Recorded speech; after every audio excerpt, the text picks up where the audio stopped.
আমৃত্যু ভালোবাসি তোকে সিজন ১ পর্ব সংখ্যা ৫৮। লেখনীতে সালমা চৌধুরী। গল্প পাঠে আমি অরোরা ইসলাম। আবির দুর্বোধ্য দৃষ্টিতে মেঘের কন্দনরত জিহতায় চেয়ে আছে। মেঘের নিরন্তর কান্নায় আবিরের হৃদয় ভেঙে চুরে তছনছ হয়ে যাচ্ছে। তবুও নিজেকে নিয়ন্ত্রণ করে শান্ত স্বরে বলল, নিষ্করুণের পৃথিবীতে হয়তো কেউ আছে যে তোকে তার পৃথিবী মনে করে। তোর সমীপে তার মন অনুরঞ্জিত হয়। খুঁজে দেখিস, তোর আশেপাশে এমন কেউ আছে যে তোর কণ্ঠস্বর শোনার জন্য প্রতিনিয়ত ছটফট করে। চিৎকার করে বললেই কেউ কারো আপন হতে পারে না। মেঘ কাঁদছে আর বিড়বিড় করে বলছে, সেই কেউটা কি সারা জীবন কেউ হয়েই থাকবে? আবির মৃদু হেসে বলল, হয়তো না, সময় হলে ঠিকই আপন করে নেবে। মেঘ আর চোখে আবিরকে দেখে তাচ্ছিল্যের স্বরে বলল, হ্যাঁ, তবে আমাকে নয়, হয়তো আমার লাশটাকে। আবির তেজপূর্ণ কণ্ঠে চিৎকার করলো, একটা থাপ্পড় মারবো তোকে। কথাটা বলতে বলতে হাত উপরে তুলল আবির। ক্ষুব্ধ আখিতে চাইল মেঘের অভিমুখে। ক্রোধে আবিরের নাকের ডগা ফুলে উঠেছে। মেঘ কিছুটা সরে গিয়ে তাকালো আবিরের দিকে। ভয়ে হাত পা ঠান্ডা হয়ে যাচ্ছে। আবির সঙ্গে সঙ্গে হাত নামিয়ে নিল।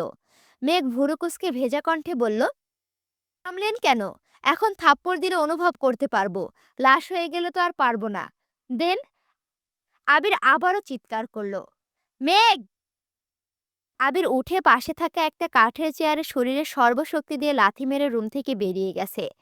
মেঘ কিছুক্ষণ সে পথে নিশ্চুপ চেয়ে রইল। তারপর সোফার ওপর দুই পা তুলে হাঁটুতে মুখ লুকিয়ে বসে আছে। মেঘ এখানে আসতে চাইছিল না, কিন্তু তানভীর জোর করে নিয়ে আসছে। এখানে আসার পর থেকে তানভীর, আসিফ আর আরিফ আড্ডায় মগ্ন হয়ে আছে।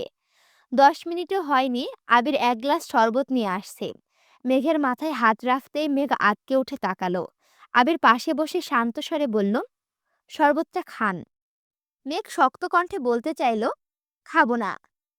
কিন্তু আবিরের আগ্নেয়গিরি লাভার ন্যায় লাল বর্ণের দুই চোখ চোখে পড়তেই ভয়ে আর কিছু বলল না। শরবতের গ্লাস নিয়ে ঢক ঢক করে গ্লাস ভর্তি শরবত শেষ করে ফেলল।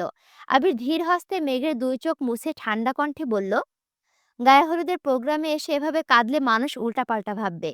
এখন শান্ত হ, কিছুক্ষণ রেস্ট নে, পরে বাসায় গিয়ে আবার কাঁদিস। মেঘ আকুল কণ্ঠে শুধালো, আমি কাঁদলে আপনার বুঝি খুব ভালো লাগে? আবির মনে মনে আওড়ালো, ওর চোখে পানি দেখলে আমার কলিজা ফেটে যায়। আবির এক পলক মেঘের দিকে তাকিয়ে উঠে চলে যাচ্ছে। মেঘ মলিন কণ্ঠে জিজ্ঞেস করলো, কিছু বললেন না?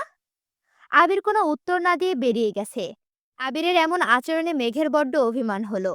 আবির বেরিয়ে যেতে জান্নাত, আইরিন, মিম একে একে ডেকে গেছে, কিন্তু মেঘকে এক চুলো নড়াতে পারেনি। আবির বাসা থেকে বেরিয়ে কোথায় যেন চলে গেছে। রাকিব ফোনের পর ফোন দিচ্ছে।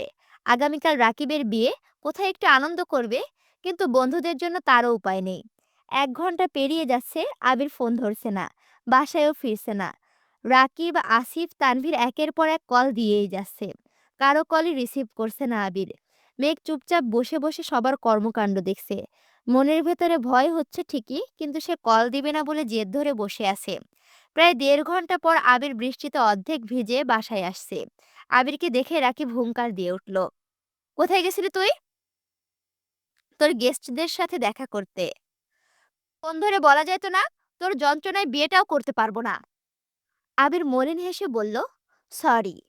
রাকিব এবার গলার স্বর নিচু করে জিজ্ঞেস করলো, কি হয়েছে আবির? আরে কিছু হয়নি। আবির রুমে ঢুকতে মেঘের দিকে এক পলক তাকালো। আবিরকে রুমে ঢুকতে দেখে মেঘ পা নামিয়ে স্বাভাবিকভাবে বসেছে। আবির একটা চেয়ার টেনে একপাশে বসে পড়েছে। আইরিন তাড়াতাড়ি করে একটা টাওয়াল নিয়ে আসছে। আবিরের অর্ধেক শরীর ভেজা। আইরিন স্বাভাবিক কণ্ঠে বলল, নাও, মাথাটা মুছো। আমি আসিফ ভাইয়ের একটা শার্ট নিয়ে আসি। আবির গম্ভীর কণ্ঠে বলল, টাওয়াল শার্ট কিছুই লাগবে না আমার। আইরিন ভুরু কুঁচকে ভারী কণ্ঠে বলল, এমনিতেই ভিজে আসছো, আবার মাথাও মুছতেছো না, পরে কিন্তু সর্দি লেগে যাবে। আবির ভাবুক স্বরে বলল, তারপর কি নিউমোনিয়া আক্রান্ত হয়ে মরে যাব? আইরিন কপট রাগ দেখিয়ে বলল, বাজে কথা বলো কেন, নাও মাথা মুছো। আবির ভারী কণ্ঠে বলল, মরে গেলে মাথা মুছে কি করব, নিয়ে যা টাওয়াল। মেঘ তড়িৎ বেগে বসা থেকে উঠে আইরিনের থেকে টাওয়াল নিয়ে শক্ত কণ্ঠে বলল, আইরিন, একটা শার্ট নিয়ে আসো। আইরিন শার্ট আনতে চলে গেছে। মেঘ আবিরের চুল মুছতে মুছতে রাগী স্বরে বলল, আমি কাউকে মরে যেতে বলিনি। এমন সময় রাকিব ওদের ডাকতে ডাকতে রুমে আসছে। এই দৃশ্য দেখে দু হাতে মুখ লুকিয়ে ঠাট্টার স্বরে বলল, আমি মনে হয় ভুল রুমে চলে আসছি। এখন কি করব? আবির তপ্ত স্বরে বলল, মাপসা। মেঘ আবিরকে থামিয়ে স্বাভাবিক কণ্ঠে বলল, আপনি ঠিক রুমে আসছেন, ভেতরে আসুন। রাকিব ঠাট্টার স্বরে আবারও বলল, বন্ধু আমার ভুল হয়ে গেছে, মাফ করে দিস। রাকিব বিড়বিড় করতে করতে রুমে আসলো। যেই জীবনে এমন যত্ন পেলাম না, সেই জীবনের প্রতি ধিক্কার জানাই। মেঘ টাওয়াল সরিয়ে আবারও সোফায় গিয়ে বসলো। এই রুমে কোনো মানুষজন নেই। গায়ে হলুদের মঞ্চের ভেতরের দিকে একটা বড় রুম করা হয়েছে। আত্মীয় স্বজন এমনকি তানভীররাও মঞ্চের কাছে আড্ডা দিচ্ছে। মেঘের ভালো লাগছিল না বলে এই রুমে এসে বসেছিল। মেঘের জন্য আবিরও এই রুমে এসে বসেছে। রাকিব মঞ্চে যায়, আবার একটু পরপর আবিরকে মেঘকে নিতে আসে। আইরিন আসিফের একটা শার্ট মেঘকে দিয়ে চলে গেছে।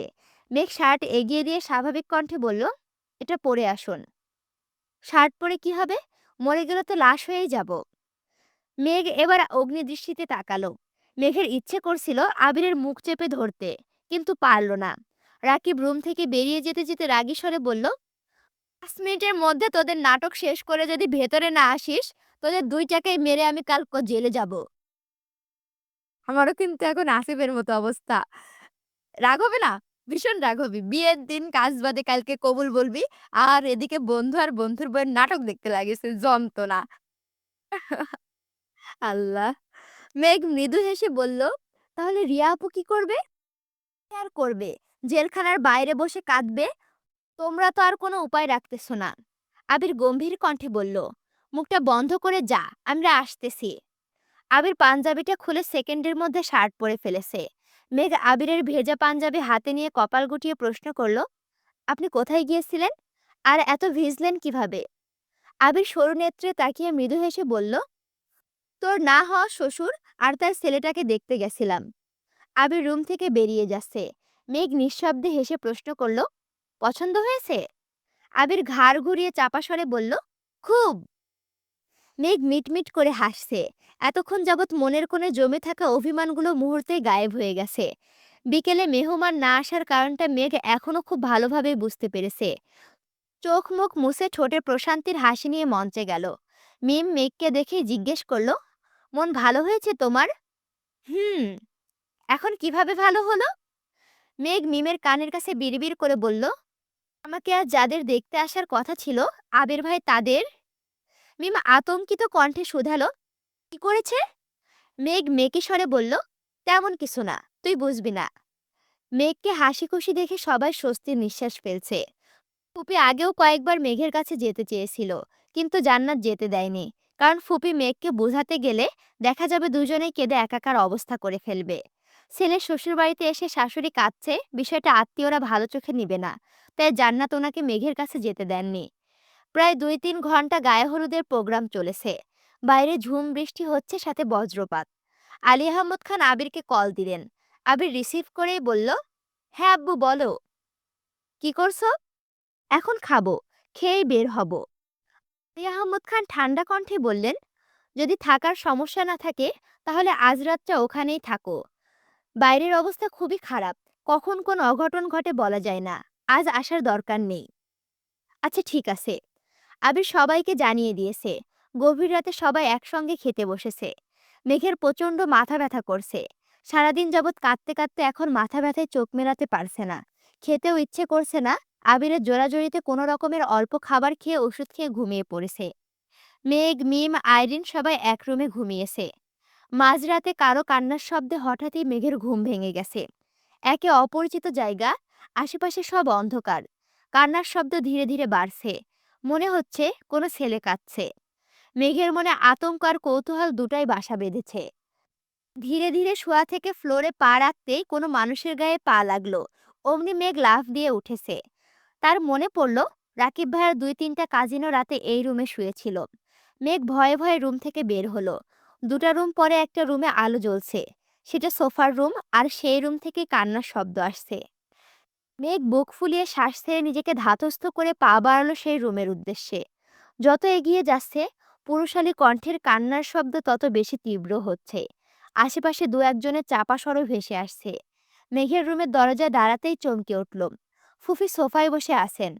আবির ফ্লোরে হাঁটু গেড়ে বসে ফুপির উড়োতে মাথা রেখে হাউমাউ করে কাঁদছে। আবিরের এক পাশে তানভীর, অন্য পাশে আসিফ ফ্লোরে বসে আবিরকে শান্ত করার চেষ্টা করছে। ফুপি আবিরের মাথায় হাত বুলিয়ে দিচ্ছে আর আবির অঝরে কাঁদছে। জান্নাত আসিফের পাশে সোফায় বসা। হঠাৎ দরজায় মেঘকে দাঁড়ানো দেখে জান্নাত হিমশীতল কণ্ঠে ডাকলো, মেঘ, তুমি এখানে?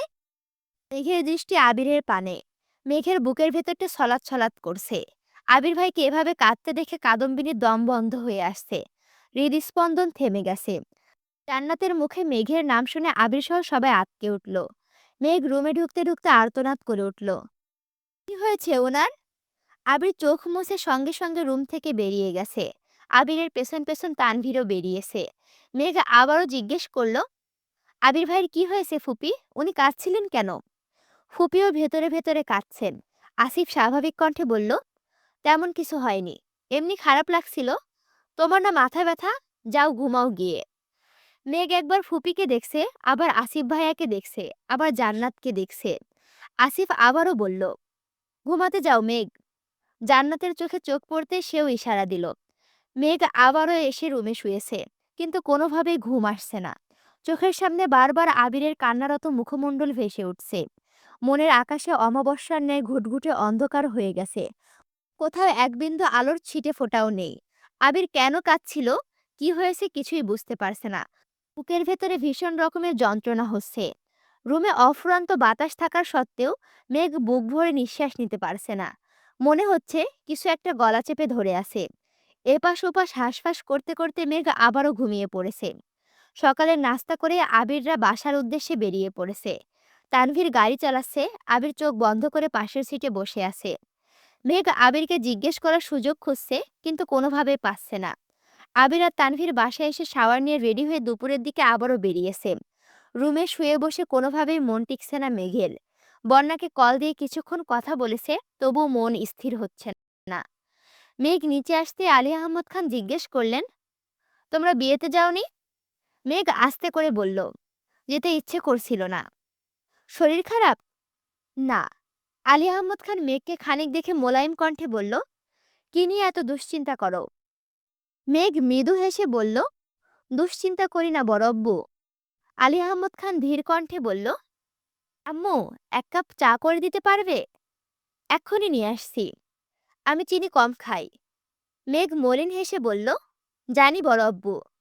মেঘ কিছুক্ষণের মধ্যে এক কাপ চা নিয়ে আসছে। আলী আহমদ খান এক চুমুক চা খেয়ে হেসে বললেন, মাশাল্লাহ, চা খুব সুন্দর হয়েছে। মেঘ মাথা নিচু করে বিড়বিড় করে বলল, চা ভালো না লাগলে সত্যি কথা বলতে পারেন, আমি কিছু মনে করব না। বসো। মেঘ চুপচাপ পাশের সোফায় মাথা নিচু করে বসেছে। আলী আহমদ খান ভারী কণ্ঠে বলে উঠলেন, শুনো, কোনো কিছু ভালো না লাগলে আমি যেমন সরাসরি বলতে পারি, তেমন ভালো হলেও প্রশংসা করতে পারি। চাটা সত্যিই ভালো হয়েছে। তার থেকেও বড় বিষয়, তোমার বড় আম্মুর সাহায্য ছাড়া তুমি প্রথমবার আমার জন্য এত ভালো চা করেছো। তার জন্য ধন্যবাদ। আপনাকেও অনেক ধন্যবাদ বড় আব্বু। আলী আহমদ খান ধীর কণ্ঠে শুধালেন, আম্মু, তোমার কি মন খারাপ? বড় আব্বুর ধীর কণ্ঠে বলা কথাতে মেঘের মন গলে গেছে। চোখ ছলছল করছে। মাথা তুলে তাকাতে পারছে না। ঠোঁটে জোর করে ধরে রাখা মিথ্যা হাসিটা আর ধরে রাখতে পারছে না। মেঘ ঢোক গিলে শীতল কণ্ঠে বলল, না। মেঘ আর বসে থাকতে পারল না।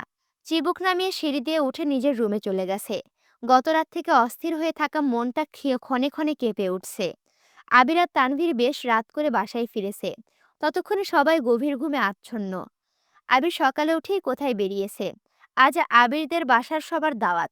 মেঘ যেতে না চাইলেও সবার জোরাজোরিতে বাধ্য হয়ে যাচ্ছে। মেঘ দূর থেকে রিয়া আপুকে দেখছে। মেয়েটাকে জান্নাত আপুর বিয়েতে দেখেছিল, কিন্তু তখন রাকিব ভাইয়ার প্রেমিকা ছিল। আজ সে বউ বেশে বসে আছে। মেঘ মনে মনে আওড়ালো, পূর্ণতা পাওয়া ভালোবাসাগুলো একটু বেশিই সুন্দর হয়। রাকিব ভাইয়ার 7 বছরের ভালোবাসা আজ পূর্ণতা পেয়েছে। কত ঝড়ঝাপটা পেরিয়ে ওনারা এক হতে পেরেছেন, এটা শুধু ওনারাই জানেন। আমি তো 1 বছরে পরিশ্রান্ত হয়ে গেছি। 7 বছর ধৈর্য রাখা আমার পক্ষে অসম্ভব। রাকিব ভাইয়া আর রিয়া আপু আপনাদের ভালোবাসা আজীবন বেঁচে থাকুক। হঠাৎ মেঘের নজরে পড়ল রিয়ার হাতের ইশারায় মেঘকে ডাকছে। মেঘ সহসা এগিয়ে গেল। রিয়া বসা থেকে উঠে মেঘকে জড়িয়ে ধরল। আকস্মিক ঘটনায় মেঘ বেশ আশ্চর্য হলো। রিয়া শান্ত স্বরে বলল, আবির ভাইয়া হেল্প না করলে আমাদের বিয়েটা হতোই না। ভাইয়াকে অনেক ধন্যবাদ। মেঘ কপালে ভাঁজ ফেলে জিজ্ঞেস করলো, উনার ধন্যবাদ আমাকে কেন দিচ্ছেন? রিয়া মৃদু হেসে বলল, উনাকে তো জড়িয়ে ধরতে পারবো না, তাই তোমাকে জড়িয়ে ধরলাম। রিয়া অপ্রতিভ কণ্ঠে আবারও শুধালো, বাই দ্য ওয়ে, আবির ভাইকে জড়িয়ে ধরার অনুমতি কি তুমি কোনো মেয়েকে দিবে? মেঘ সঙ্গে সঙ্গে চোখ গোল গোল করে তাকালো। বুকের ভেতর ক্রোধ চার দীর্ঘ নিঃশ্বাস হয়ে বেরিয়ে আসলো। ক্রোধিত কণ্ঠে বলল, না। রিয়া মেঘের দুগালে হাত রেখে মোলায়েম কণ্ঠে জানতে চাইল, আবির ভাইকে খুব বেশি ভালোবাসো তাই না? মেঘের বুকের ভেতর মোচড় দিয়ে উঠেছে, দুই চোখ ছলছল করছে। মেঘ সঙ্গে সঙ্গে চোখ নামিয়ে নিয়েছে। রিয়া ঠোঁটে হাসি রেখে বলল, এই মেঘ, একদম কাঁদবে না। তোমার আবির ভাই দেখলে আমার সর্বনাশ করে ফেলবে। কেন? রিয়া ঢোক গিলে নিজেকে সংযত করে বলল, ভাববে আমি তোমাকে বাজে কথা বলেছি। মেঘ হুট করে প্রশ্ন করল, আপু, আবির ভাইয়া কোথায় জানেন? ওনার কি হয়েছে বলতে পারবেন? কি হয়েছে সঠিক জানি না, তবে ওনাদের কথোপকথন শুনে মনে হয়েছে ভাইয়া কোনো বিষয় নিয়ে খুব বেশি ডিপ্রেশনে আছেন। কি বিষয়? সেটা বলতে পারবো না গো।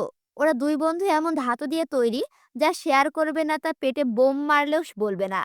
তুমি সাবধানে থেকো, আর ভাইয়ার যত্ন নিও। যদিও আমি জানি তুমি খুব কেয়ারিং। মেঘ কপাল গোটালো। এমন সময় রাকিব এসে বলল, কি ব্যাপার, আমার অবর্তমানে আমাকে নিয়ে কি আলোচনা চলছে? রিয়া ঠাট্টা স্বরে বলল, আহ, আসছে আমার সেলিব্রিটি গো, তোমাকে নিয়ে আমাদের আলোচনা করতে বয়েই গেছে। রাকিব সহস্রে হেসে বলল, আমাকে নিয়ে আলোচনা না করলে কি হবে? আমার বন্ধুকে নিয়ে তো ঠিকই আলোচনা করছো। বলো করনি? রিয়া ভেংচি কেটে বলল, হ্যাঁ করেছি তো। আমার বন্ধু সেলিব্রিটি হলে তার বেস্ট ফ্রেন্ড হিসেবে আমিও সেলিব্রিটি। ও আচ্ছা, এই নিয়ম কবে থেকে চালু হলো? আজ, এই মুহূর্ত থেকে। মেঘ তাদের খুনসুটি দেখছে আর হাসছে। রাকিব হঠাৎ মেঘের দিকে তাকিয়ে বলল, এই মেঘ, তুমি তো কিছুই খেলে না, তাড়াতাড়ি খেতে যাও। আবির তোমার জন্য না খেয়ে উপরে অপেক্ষা করছে। মেঘ উদ্বিগ্ন কণ্ঠে জিজ্ঞেস করল, আবির ভাই কখন আসছেন? অনেকক্ষণ। মেঘ দ্রুত ছুটছে। রিয়া রাকিবের দিকে তাকিয়ে প্রশ্ন করল, তুমি না কিছুক্ষণ আগে বলে গেলে ভাইয়া আসেনি? আরে মাত্রই আসছে। তাহলে মেঘকে অনেকক্ষণ বললা কেন? আবিরের প্রতি মেঘের এই উদ্গ্রাবিটা দেখতে খুব ভালো লাগে। আবির বলতেই মেয়েটা অজ্ঞান। রিয়া ফোঁস করে শ্বাস ছেড়ে গম্ভীর কণ্ঠে বলল, তোমরা দুই বন্ধু শুধু মেয়েদের কষ্টই দিতে পারো। মেয়েটা আবির ভাইয়ার জন্য এত পাগল, তারপরও ভাইয়া কিছু বলে না কেন? মেঘের 1 বছরের ভালোবাসা দেখে তুমি হতাশ হচ্ছ, অথচ আবির কতগুলো বছর যাবৎ নিজেকে নিজের সাথে লড়াই করে চলেছে সে বেলায়। মেঘকে ছুটতে দেখতে পেয়ে আবির কপাল গুটিয়ে ধীর কণ্ঠে জিজ্ঞেস করলো, এভাবে ছুটছিস কেন? আপনি কোথায় ছিলেন? একটু কাজ ছিল। খাসনি শুনলাম। কেন? খিদে পায়নি? না। আবির কপট দুষ্টুমির স্বরে বলল, পেটের 3 ভাগ যদি রাগ, জেদ আর অভিমানে ভরে থাকে, বাকি 1 ভাগ তো পানিই থাকে। তাহলে আর খিদা লাগবে কেন? মেঘ ওষ্ঠ উল্টিয়ে বিড়বিড় করে বলল, মোটেই না। সবাই খেয়েছে, তুই খাসনি কেন? আপনি আসছিলেন না তাই। কল দিয়ে বলছিলি একবার। মেঘ চোখ পিটপিট করে তাকালো। ধীর কণ্ঠে বলল, মনে ছিল না। আবির তপ্ত স্বরে বলল, বাহ, খুব ভালো। ঈদের বেশ কিছুদিন কেটে গেছে। আবিরদের অফিস শুরু হয়ে গেছে, ভার্সিটিও খুলে গেছে। রাকিব আর রিয়া হানিমুনে গেছে, তাই আবিরের একা সবকিছু সামলাতে হচ্ছে। দুই অফিস সামলে রীতিমতো হিমশিম খাচ্ছে আবির। এক বিকেলে মেঘকে কল দিল আবির। মেঘ কল রিসিভ করতে আবির বলল, আমাকে দেওয়ার মতো একটুখানি সময় কি হবে আপনার? কেন হবে না?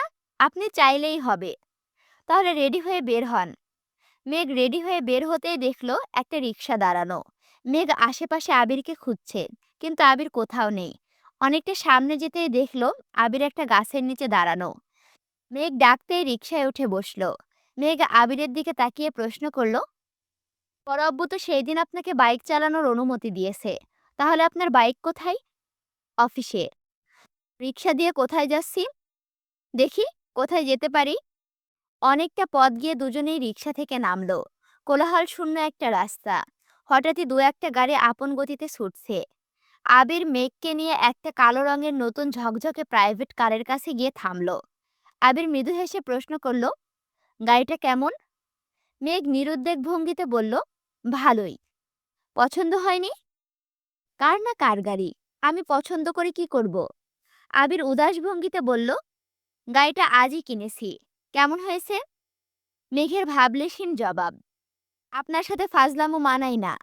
আবির ভুরু গুটিয়ে বলল, আমি ফাজলামো করতে যাব কেন? সত্যি সত্যি আমি গাড়ি কিনেছি। এই যে গাড়ির চাবি। মেঘ অবিশ্বাস্য দৃষ্টিতে আবিরের হাতে থাকা চাবিটার দিকে তাকিয়ে রইল। ঢোক গিলে উষ্ণ স্বরে জানতে চাইল, আপনি গাড়ি কিনেছেন? জি ম্যাডাম। কিন্তু কেন? আবির রাশভারী কণ্ঠে বলল, গাড়ি পছন্দ হয়েছে কিনা সেটা বল। মেঘের গাড়ির দিকে মনোযোগ নেই। রাগী স্বরে বলল, গাড়ি আমি দু চোখে সহ্য করতে পারি না। আবির মুচকি হাসল। মেঘ উদ্বিগ্ন কণ্ঠে জিজ্ঞেস করল, আপনার বাইক কোথায়? অফিসে। কেন? মেঘ কাঁদো কাঁদো মুখ করে আবারও শুধালো, আপনি গাড়ি কেন কিনলেন? আবির মৃদু হেসে বলল, মাঝে মাঝে নিজের অবস্থান বোঝাতে তীব্র অপছন্দের জিনিসকেও পছন্দের তালিকায় যুক্ত করতে হয়। মেঘ শীতল কণ্ঠে বলল, আপনি বাইক চালাবেন নাকি গাড়ি? আবির মেকি স্বরে বলল, আমি বাইক চালাবো, আর তুই গাড়ি। মেঘ সশব্দে হেসে বলল, "তুই গাড়ি চালালে আপনার গাড়ি আহত হবে, আর আমি নি। আবির অগ্নিদৃষ্টিতে তাকাতেই মেঘ মুখ বন্ধ করে ফেলেছে। আবির স্বাভাবিক কণ্ঠে বলল, চল ঘুরে আসি।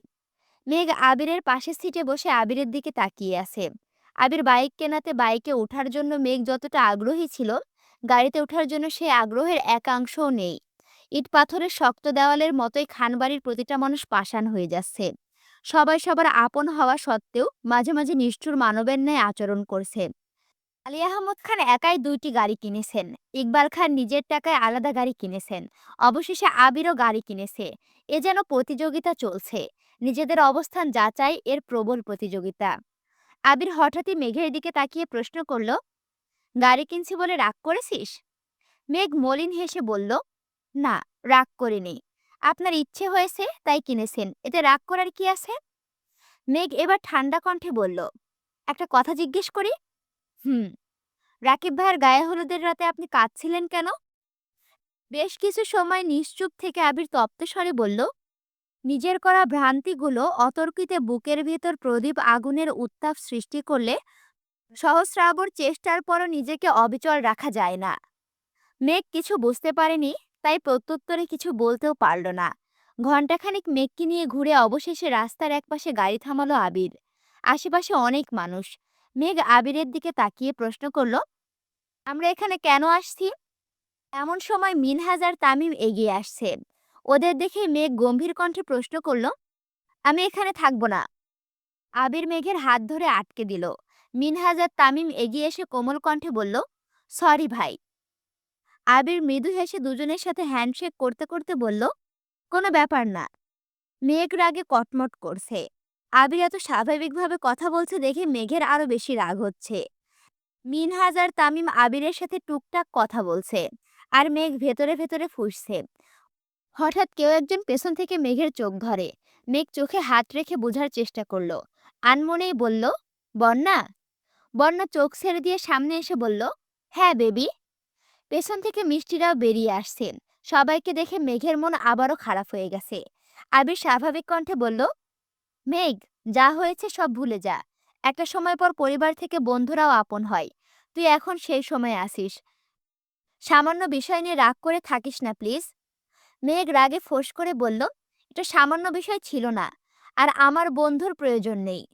আবির শান্ত স্বরে বলল, প্লিজ মেঘ, এত রাগ করে থাকিস না।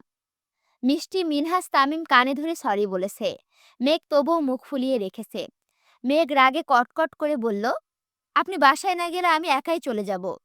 মিনহাজ আর তামিম কাঁদো কাঁদো মুখ করে বলল, তোর পায়ে ধরলে মাফ করবি আমাদের? মেঘ রাগী স্বরে বলল, না, তোরা তোদের মতো থাক, আমি আমার মতো থাকবো। আবির মেঘকে নিজের দিকে ঘুরিয়ে মোলায়েম কণ্ঠে বলল, আমি চাই না আমার কারণে তুই তোর বন্ধুদের সাথে এমনভাবে সম্পর্ক নষ্ট করে দেস। এটা শুধু একটা অ্যাক্সিডেন্ট ছিল, আর কিছুই না। এখানে কারো দায় ছিল না, বোঝার চেষ্টা কর। তুই নিজেকে আর কষ্ট দিস না প্লিজ। আমি পারবো না। আমি ভুল করেছি। আমি আমার ভুলের শাস্তি হিসেবে নিজেকে একা রেখেছি। আমি একাই থাকবো।